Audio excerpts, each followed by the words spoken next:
Assalamualaikum warahmatullahi wabarakatuh. Perkenalkan, kami dari kelompok 3 akan mempresentasikan tentang bab pertemuan kelima ini dengan tema pemikiran terkotak dan pemikiran strategis.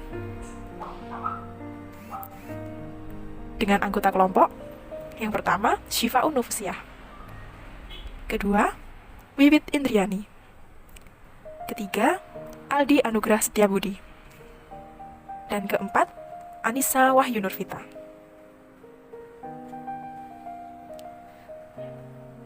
Pada slide pertama, saya akan menjelaskan tentang pengertian berpikir terkotak. Bahwa pemikiran terkotak adalah pemikiran yang hanya memikirkan satu masalah dan tidak memikirkan masalah yang lainnya. Dalam artian, pemikiran terkotak ini sangat berbanding terbalik dengan pemikiran strategis. Berpikir terkotak hanya merupakan pikiran satu arah, di mana pikirannya terkotak-kotak oleh suatu standar yang sudah ada. Berpikir terkotak ini cenderung menyebabkan manusia menjadi tidak berkembang, karena hanya memiliki pondasi pada satu standar yang sudah ada dan tidak mau beralih pada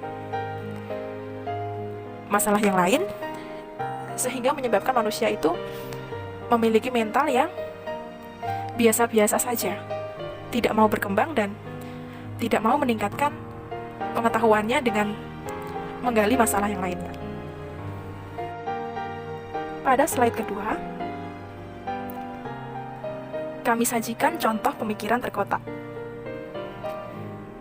Orang yang memiliki pemikiran terkotak itu sering memandang pekerjaan sebagai beban, sehingga dia melakukan pekerjaan untuk sekedar menghindari teguran dari kesalahan yang telah ia lakukan, dan dalam bekerja ia selalu ingin mendapatkan pujian dari apa yang telah ia lakukan. Dia selalu berlindung dari zona nyaman, tidak mau disalahkan, dan selalu berharap menuai pujian dari atasan. Padahal, harusnya kita melakukan pekerjaan itu dengan loyalitas yang tinggi. Harusnya kita memandang pekerjaan sebagai sebuah kenikmatan dan kebahagiaan yang sangat luar biasa. Sehingga kita akan memiliki tingkat loyalitas yang lebih untuk menjalankan pekerjaan-pekerjaan yang lainnya. Yang selanjutnya adalah karakteristik berpikir terkotak.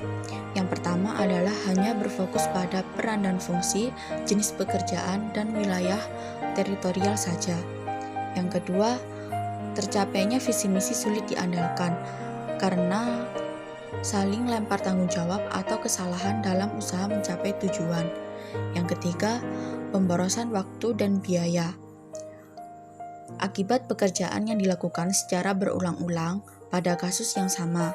Yang terakhir adalah bersifat individualisme atau golongan dari suatu bagian atau departemen dan dari masing-masing daerah saja, sehingga berakibat pada saling melempar tanggung jawab atau kesalahan.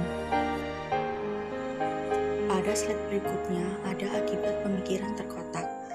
Yang pertama adalah hilangnya sebuah kesempatan dalam persaingan usaha atau hilangnya kesempatan untuk menyelesaikan masalah secara tuntas yang muncul sebagai ancaman bagi perusahaan. Yang kedua, ada ketidakmampuan dalam persaingan global. Dan yang ketiga, ada pemborosan waktu dan biaya sehingga mengakibatkan laba perusahaan turun. Selanjutnya, definisi pemikiran strategis.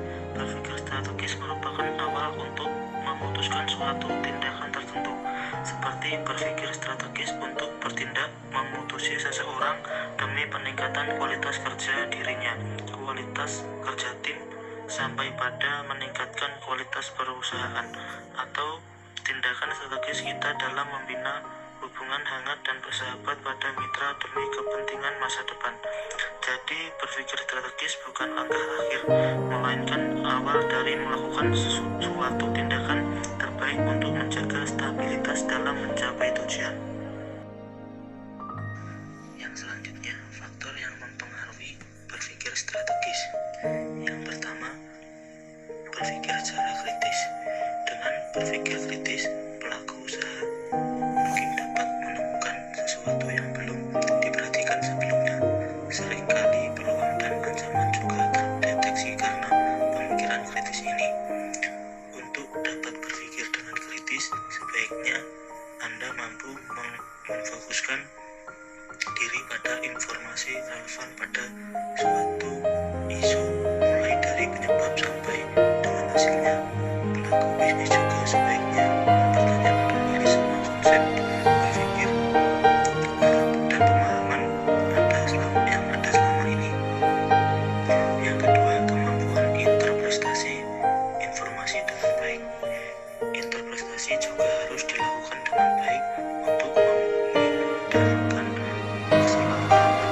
Sebelum membentuk sudut pandang, sebaiknya pelaku bisnis ini memiliki kemampuan untuk mencari pola dari beberapa sumber data, mendorong partnernya untuk melakukan hal yang sama, membentuk asumsi yang tepat dan hipotesis yang tepat secara simultan. Yang ketiga, pengambilan keputusan. Sebagai penentu strategi bisnis, tentu saja pengambilan keputusan adalah sesuatu yang krusial. Untuk itu, pelaku bisnis sebaiknya dapat menyeimbangkan antara kecepatan, kualitas, dan kelincahan dalam mengambil keputusan. Dapat mengambil keputusan walaupun dengan informasi yang tidak sempurna.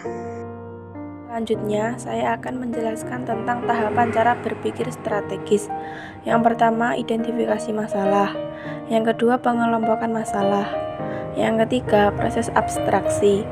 Yang keempat, penentuan cara pemecahan masalah. Dan yang kelima, perencanaan untuk implementasi. Selanjutnya yaitu manfaat berpikir strategis. Yang pertama, membangkitkan ide. Yang kedua, meningkatkan relasi pribadi dan kerja. Yang ketiga, menemukan gambaran besar atau rencana masa depan. Yang keempat, menemukan berbagai cara guna menangani informasi yang kompleks. Dan yang kelima, membuat keputusan dengan lebih cepat di tengah ketidakpastian dan risiko. Sekian presentasi dari kelompok kami, semoga video ini bermanfaat. Apabila ada kurang lebihnya kami mohon maaf. Akhiran, wassalamualaikum warahmatullahi wabarakatuh.